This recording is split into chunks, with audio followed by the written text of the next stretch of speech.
meantime, as we talk about, it's been less than almost a week that will happen on Friday, which is tomorrow, ever since the Rameshwaram Cafe blast happened in Bengaluru.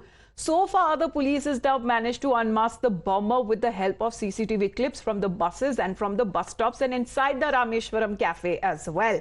With the NIA also investigating, let me also tell you about how they have been looking for this suspected bomber. On your television screens are three pictures because the cafe blast probe that has now widened, especially when it comes to not just in the city, we're looking at other angles that are being probed.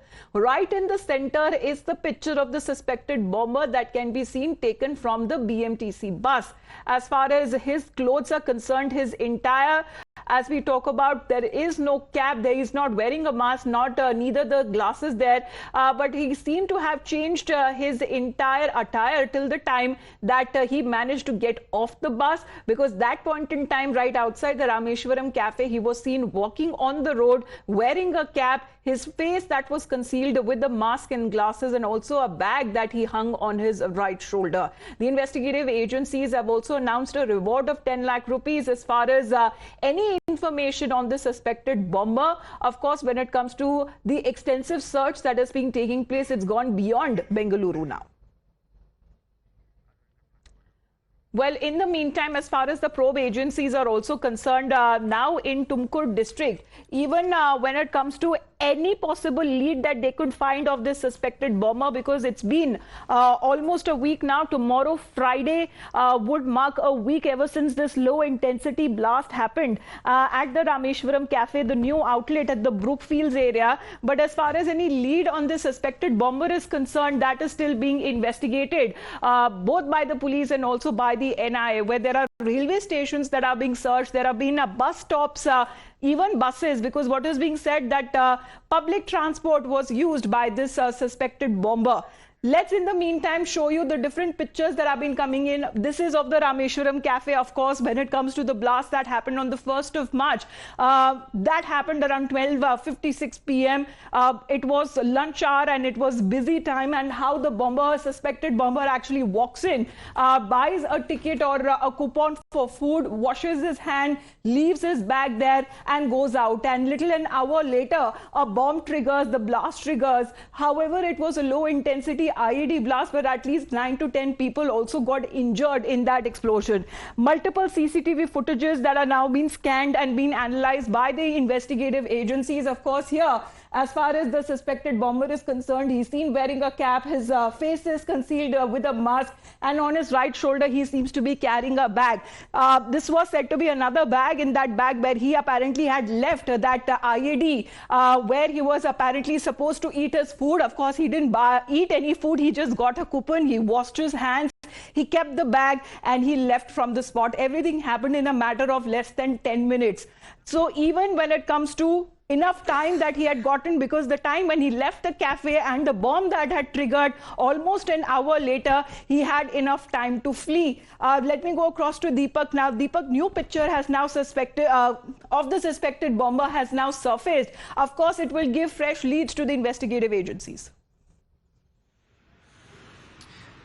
Absolutely, and we should note, of course, that while these pictures have reached us, the investigative agencies in all likelihood have had these pictures, and they are, of course, probing all angles. We'll, of course, have to give them their time at this point in time, because it is an extensive search that they're carrying out. They've gone beyond Bengaluru as far as their search is concerned. Some of the reports suggest that this individual has gone towards Ballari, and more importantly, some of the other details that we're also picking up is that after the blast, he's gone to a masjid, offered prayers, and he's also changed his clothes there. And another image, of course, that has come in of him seated inside the bus shows him without the cap or the glasses, and also with a different attire.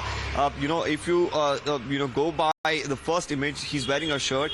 It is believed that he's taken that off, and probably this t-shirt was being worn inside. The bag, however, on his lap continues to be there. This is a black bag that he was carrying. The IED was, of course, inside this. Like you have been mentioning, Tumkuru as well. Yesterday, an extensive search that was conducted. There were CCTVs were reviewed, and multiple districts right now are under the radar where he could have, of course, moved, and through CCTV movement and other leads of people is what the police are trying to really get to the bottom of this case and crack it at the end of it. Absolutely. Please to stay on with us, Deepak, because we talk about the findings so far by the investigative agencies. Because in the aftermath, we also talk about the recoveries that have been made by the forensics team. There have been various explosive and these parts that were also recovered right from the wash basin where it was being used by the suspected bomber. The forensics team have also recovered materials crucial to connect the dots in the case. There have been batteries that have been recovered, circuit board that has been recovered, timer that has also been recovered. And what we know so far that the suspected bomber in the case is said to be between the ages of 28 to 30. It could be a possible act of terror. Of course, that is not being linked, has been not been completely ruled out by the investigative agencies. And the IED that was assembled, though it was a low intensity IED, it has been in a way that it was sophisticated, nuts and bolts that were used, so probably done by an experienced person. And even when it comes to the probe agencies are also probably looking into the involvement of a banned outfit. Now, speaking about banned terror outfits, since UAPA has been invoked and we talk about the premier investigative agency, which is the NIA, is now on the lookout of the past terror cases. Reason being because of the similarities, according to reports that have been suggesting, in fact, when it comes to the explosives that have been used, have been similar to the past blast in Mangaluru cooker blast that has taken place, is very similar to the Rameshwaram Cafe blast as well. So the materials are very alike. So the ambit of the white that is now, widened, and even when it comes to absconding men in the past, blast cases are also back on the radar. Even if you talk about Tahal Mateen, Mudassir, and a certain individual who's been identified as Colonel, who are now being searched across the 3 states to establish any possible connection with the cafe blast. This individual Colonel, who is said to be operating via encrypted chats as well. And as far as his connection is also concerned, of course, we did that story in a big way as far as recruitment that has been taking place via Vicar app. So those are the developments that we talk about. Let's also tell you about the teams that have been investigating the Bengaluru blast, how they have been carrying out extensive searches. This is something that Deepak just mentioned.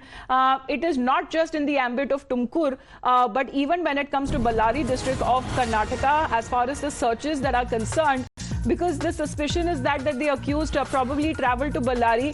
There are CCTV footages in and around the bus stand and other areas that are being scrutinized as well. This is another angle that Deepak added, that probably not just when it comes to Bengaluru, Deepak, the ambit is being widened to other cities as well. Yes, just a while ago we were just talking about how in Tumkuru there were searches. I also did mention, of course, Ballari. Now we are looking at those pictures as well come in of, officers in Ballari. So it is a multi-district search, and honestly with the NIA involved, it's not just multi-city. They are even looking at a multi-state search.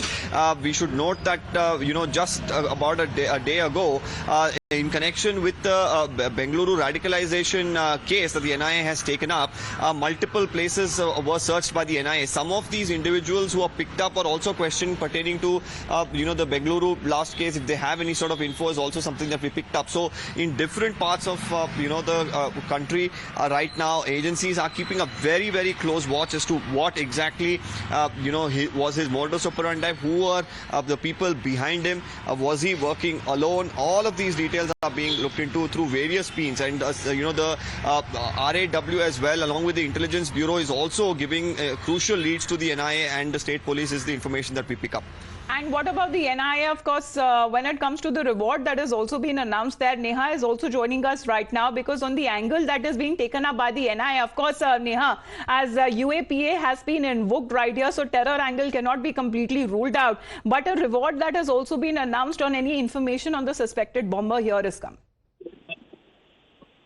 Well, that's right. In fact, in light of the fact that UAPA has also now been invoked, we are picking up that, teams of the police investigating this case, whether it's the NIA or the local Bengaluru police, in fact, were sent to Tumkuru yesterday, but we're also now picking up, that they've been sent to Ballari as well. Remember, earlier also we had reported how the police is probing links of this Bengaluru blast with the Ballari terror module, and possibly, the police suspecting here that the accused in concern may have even traveled to Ballari, which is why we're now seeing searches being carried out in Ballari also. CCTV footage, crucial CCTV footage, that is also being scrutinized. And yes, even as the NIA now has announced that bounty there of 10 lakhs, it really remains to be seen, when this arrest of the accused comes through. All right, Neha, thank you very much for joining in. Deepak, please do continue to be with us. Of course, we talk about Karnataka.